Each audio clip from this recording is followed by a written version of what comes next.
Welcome back, and for this video we're going to look at subtracting. Oh, I'm still in red, that's okay, we'll go with red. Subtracting, and we'll go positive integers again. Just remember, positive means greater than 0, and integers means whole numbers. So that's what we're doing today. Alright, let me go back to black, I feel a bit scared being in red. Let's do it. So subtracting positive integers. Again, you would have learnt this in primary school. But let's just have a quick look at how to do this. So 163 minus 41. We'll start with a nice simple one. Okay. So again, with subtraction, make sure that your units are in the same column, tens are in the same column, hundreds, etc., etc., etc. Okay. And we just do it one at a time. 3 minus 1 is 2. 6 minus 4 is 2. 1 minus, well, what's this here? That's like this little fake 0 there. So 1 minus 0 is 1. So our answer is 122. Okay, nice and easy. What happens when life gets a little bit harder? So 163 minus 70. Let's do this one. Okay, everything's lined up in its correct columns. 3 minus 0 is 3. 6 minus 7. Now, here we go, we're going to get into negative numbers. We can't do that. If you've got 6 donuts, you can't take 7 donuts away from 6 donuts. It's impossible. So what you need to do is borrow from this guy here. Here's our big number. If you look at this number here, there's 6 in the tens column.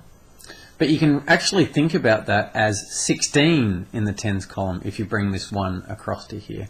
And that's what we can actually do. So what we call that is borrowing, or you might have heard it called different things. But you take this down by 1, so that 1 goes down to 0, and this 6 goes up to 1. Okay, so that's like 16 tens.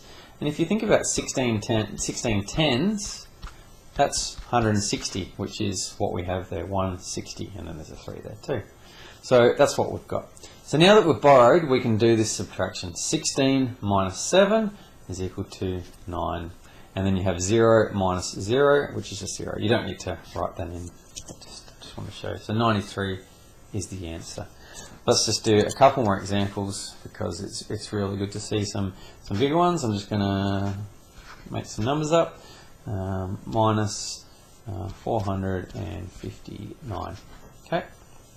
Let's have a look. This one looks like a bit of a tricky one, so let's be really careful here. Now, start with the units. 1 minus 9. Can we do it? No, so we need to borrow. So we go next door and we borrow 1 from the 2.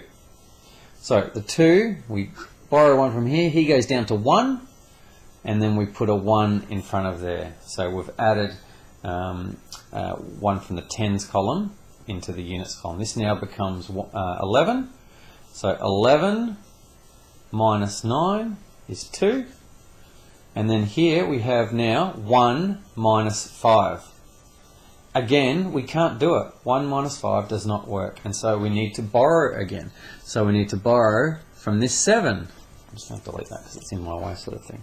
So if we borrow 1 from the 7, that becomes a 6. And the 1 comes over to here.